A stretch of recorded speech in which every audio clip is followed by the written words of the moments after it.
तो दोस्तों, आपने ट्रेडिंग में मूविंग एवरेज का नाम तो सुना ही होगा, लेकिन क्या आपको पता है कि मूविंग एवरेज का सही इस्तेमाल आपको लॉस से बचा सकता है और प्रॉफिट कंफर्म कर सकता है। आज की वीडियो में आपको मूविंग एवरेज का फुल ज्ञान देने वाला हूँ, बिल्कुल सिंपल, क्लियर और प्रैक्टिकल तरीके से। तो चलिए समझते हैं कि मूविंग एवरेज क्या होता है। मूविंग एवरेज एक टेक्निकल इंडिकेटर होता है जो प्राइस के एवरेज को स्मूथ करता है ताकि ट्रेंड को समझना इजी हो जाए। यह एवरेज एक फिक्स पीरियड के डेटा पे बेस्ड होता है, जैसे कि 20 डे मूविंग एवरेज या 200 day moving average. Simple language में कहें तो सोचो, अगर किसी स्टॉक का प्राइस पिछले 10 दिनों में एवरेज प्राइस 100 रुपया है तो 10 दिन का मूविंग एवरेज 100 रुपया के लाइन पे होगा। तो चलिए अब समझते हैं मूविंग एवरेज किस तरीके का होता है।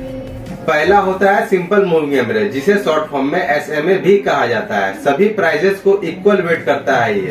ये स्मूथ होता है लेकिन थोड़ा स्लो रिएक्ट करता है। दूसरा है एक्सपोनेंशियल मूविंग एवरेज, जिसे शॉर्ट फॉर्म में EMA भी कहा जाता है। रिसेंट प्राइसेस को ज्यादा वेट करता है, इसलिए ज्यादा फास्ट सिग्नल देता है। स्कैल्पर और इंट्राडे ट्रेडर्स के लिए ये काफी यूजफुल है।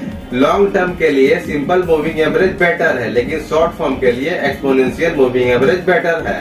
तो चलिए अब समझते हैं कि मूविंग एवरेज का यूज कैसे करना है। इसका यूज ट्रेंड आइडेंटिफाई करने के लिए किया जाता है। जब प्राइस मूविंग एवरेज के ऊपर होता है तो अप ट्रेंड माना जाता है और नीचे होता है तो डाउन ट्रेंड। दूसरा, सपोर्ट रेजिस्टेंस आइडेंटिफाई करने के लिए। प्राइस बार बार मूविंग एवरेज से बाउंस हो रहा है तो वह एक डायनामिक सपोर्ट बन जाता है या रेजिस्टेंस बन जाता है। तो चलिए बात करते हैं क्रॉसओवर स्ट्रेटेजी का, जिसमें गोल्डन क्रॉस और डेथ क्रॉस आता है। तो चलिए अभी इसे शॉर्ट फॉर्म में बता देते हैं, इस पर डिटेल वीडियो बाद में बताएंगे आपको। जब short term moving average long term moving average को क्रॉस करता है तो उसे गोल्डन क्रॉस कहते हैं, जिसका मतलब होता है कि स्ट्रॉन्ग बाइंग सिग्नल है। और अगर नीचे क्रॉस करता है तो उसे डेथ क्रॉस करता है, जो स्ट्रॉन्ग सेलिंग सिग्नल का एग्जाम्पल है। तो चलिए अब एक रियल चार्ट देखते हैं। यहाँ 20 EMA और 50 सिंपल मूविंग एवरेज का क्रॉसओवर हुआ है। प्राइस ने ब्रेकआउट दिया और ट्रेंड स्ट्रॉन्ग बन गया। यह रियल एग्जांपल से आप समझ सकते हैं कि मूविंग एवरेज का ब्लाइंडली यूज नहीं करना होता है। प्राइस एक्शन के साथ समझना जरूरी है।